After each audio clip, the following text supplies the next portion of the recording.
1-16번 노트입니다. 두 고체 혼합물을 액체에 넣었더니만 아래 그림과 같이 분리되었다. 좀 확대해 볼게요. 여기는 A는 밀도가 작은 거, 밀도가 큰 거죠. 그 다음에 액체 같은 경우는 일정한 농도의 소금물입니다. 아마 A, B의 중간값 정도 될 거예요. 자, 기억, 달걀일 경우는 A가 썩은 달걀. 예, 맞습니다. 안에 부패해가지고 이제 기체가 많아지잖아, 그지? B 같은 경우는 액체가 꽉 찬 정상 달걀 되겠습니다. 정답이 되겠고요.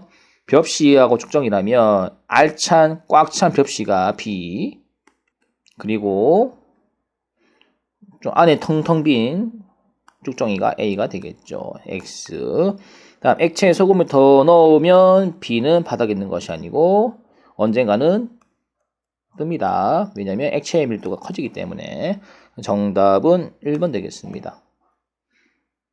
자, 다음 2번, 3번 한번 볼게요. 분별 깔때기 아이가. 밀도차. 자, 중류장치 아니죠. 두 액체가 서로 섞여있지 않을 때 쓰는 장치입니다. 뚜껑과 밸브를 둘 다 열어야지 액체가 흐른다. 예, 맞습니다, 여러분들. 여러분, 이렇게 빨대로 뭐 먹을 때, 빨대 안에 물을 흡수한 상태에서 위에 입구를 딱 막아버리면 그 빨대 아래에 있는 액체가 밑으로 흐릅니까? 아니죠. 뭐 그런 원리입니다. 자, 끓는 점이 비슷한 액체를 분리하는데 적합하다. 아닙니다. 밀도. 다음에 5번 액체를 받아내는 비커에는 한 개만 있으면 아니죠. 최소 3개는 있어야 된다라는 정답은 3번 되겠습니다. 다음 위 장치 분별 깔때기를 사용하기가 적합하지 않은 액체 조합은 무엇일까요? 밀도차. 아니다. 얘가 밀도차고 1번이 밀도차가 아니지. 1번은 뭡니까? 얘는 끓는 점 차입니까? 그래서 안 되는 거야. 정답 1번. 자, 다음 4번입니다. 원심 분리기예요. 혈액을 두 층으로 분리하는 거. 그래서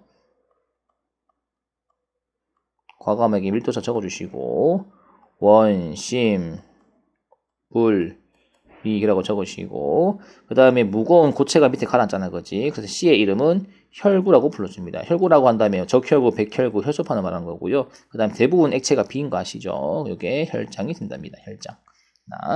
자, 다음 5번입니다. 질소기체와 산소기체를 분별 중류 원리로 분리하려고 한다. 옳은 것만 있는 대로 고른 것은 질소 기체에 끓는 점이 이와 같고요. 산소 기체에 끓는 점이 이와 같습니다. 그러면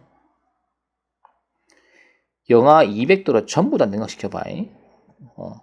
그럼 둘 다 액체가 되는 거야. 그 상태에서 그러면 이제 정답은 X. 기억 X. 그 다음에 영하 195도에서 영하 196도가 질소 액체하고 기체가 공존하는 구간이거든요. 근데 영하 195도가 되는 순간 이제 다 기체가 되는 거죠. 그죠? 그래서 영하 195도에서 질소는 기체이고 산소는 여전히 액체라는 점 틀렸고 영하 200도에서 온도를 높일 때 질소가 산소보다 먼저 기화된다. 예, 맞습니다. 질소가 영하 200, 영하 199, 영하 198, 197, 196 먼저 맞이하는 숫자가 질소에 끓는 점 아닙니까? 그죠? 그래서 먼저 기화가 됩니다. 정답 3번. 자, 어떤 도구를 이용해서 두 액체 분리하려고 한다. 이거 물과 에탄올인 것 같아요. 그죠? 요 내용은요, 교과서에 안 나오고요. 이게 문제집에 등장하는 건데, 분별 중류 장치란 게 있습니다. 중류장치의 업그레이드 버전. 순도 높은 것들을 한 방에 분리하기 위해서 쓰는 방법입니다. 이게 유리도막이라고, 계속 에탄올을 액화시켰다가 기화시켰다 해가지고 순수한 에탄올을 분리하는 그 도구거든요. 요건 냉각기고요. 어쨌든 각자의 역할이 있습니다. 끓인 쪽 같은 경우는요, 부글부글 끓으면 갑자기 이렇게 기포가 벽을 치거든요. 그럼 이게 깨질 수 있어요. 그런 기포를 최소화시키기 위해서 끓임 쪽을 집어넣습니다. 그러면 끓임 쪽에 이제 그 달의 어떤 크레이터가 거기에 이제 구멍이 있거든요. 구덩이가. 거기 기포가 쏙쏙 빨려 들어가요. 그래서 이제 기포를 잡아먹습니다. 그래서 물이 갑자기 끓어오는 것을 방지하는 것이죠.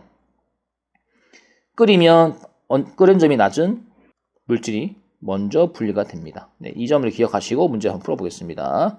자, 옳은 것은 혼합물을 가열할 때 가장 먼저 기화되는 물질은 물인가? 아닙니다. 에탄올이죠.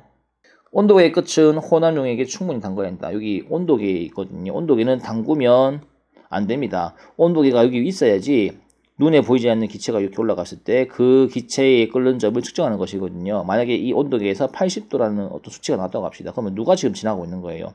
에탄올 기체가 지나가는 거야. 그래서 담그면 안 됩니다. 다음 3번 끓인 쪽을 넣는 것은 갑자기 끓는 것을 방지하기 위함이다. 정답이 되겠고요.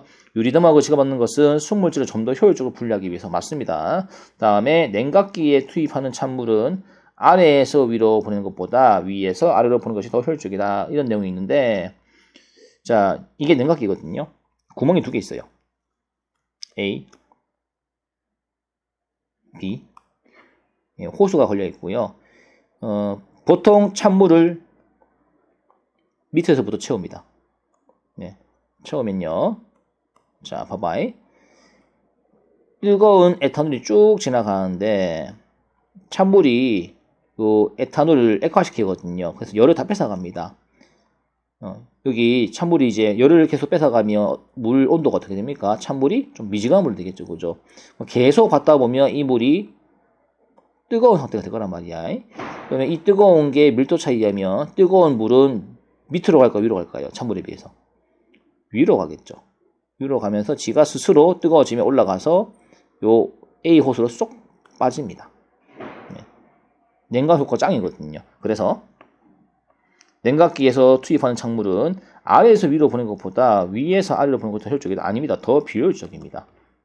아래에서 해야 효율적이에요. 그래서 정답은 3번, 4번 되겠습니다. 자, 다음 7번 가겠습니다. 위 그래프에 대한 설명을 오른 것은 가에서 주로 에탄올이 끓어나온다. 가 쪽이 볼까요? 에탄올이 주로 끓어나오는 구간은 나입니다. 여기 에탄올이 끓는 점이기 때문에 나, X. 나에서 에탄올이 끓는 점보다 더 높은 온도에서 끓는 이유는 물이 에탄올의 기혈을 방해하기 때문에 맞습니다, 여러분들. 80도 되면 다 나가줘야 되는데 물이 같이 나가지 말라고 옆에서 붙잡고 있는 거잖아요, 그지? 기혈을 방해해요, 그죠? 이게 정답입니다. 다음에 라에서 100도씨의 물을 말한 건데 주로 물이 나옵니다, 여러분들. 정답은 4번 되겠습니다. 다음은 뷰테인과 프로페인의 혼합 기체를 분리하는 장치이다. 자, 뷰테인의 끓는 점은 0.5, 마이너스 0.5네요. 프로페인은 마이너스 43도입니다.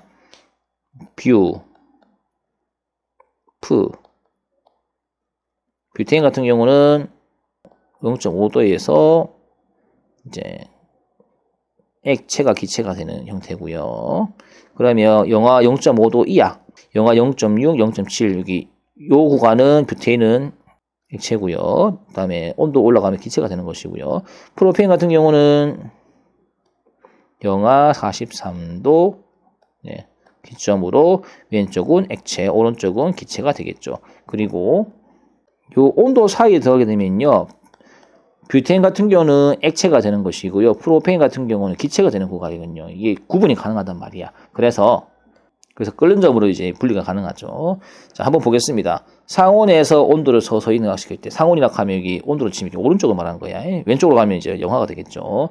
상온에서 온도를 서서히 능락시키면, 그러면 액체가 누가 먼저 발생하냐 이거죠. 그러면 여기 마이너스 0.5도 있죠. 이 온도를 맞이하는 뷰테인이 먼저 액체가 될 것입니다. 됐나? 정답. 얼음물에 소금을 뿌리면, 맞습니다. 이제 소금이 물 입자의 어떤 응고를 방해하거든요. 그래서 어는 점이 내려갑니다.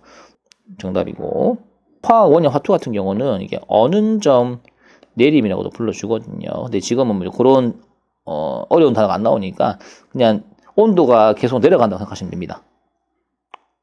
다음에 온도를 영하 43도 이하로 계속 떨어뜨리면 두 물질의 분리가 더 잘 일어난다? 아닙니다. 마이너스 43도 왼쪽 전부 다 액체인가 아시죠? 오히려 구별하기 더 힘들지 않나, 그지? 그래서 X 분리가 더 잘 안 일어난다. 됐죠? 정답은 4번 되겠습니다. 끝! 오늘 청불 PTV 영상이 유용했다면 구독과 좋아요를 눌러주세요.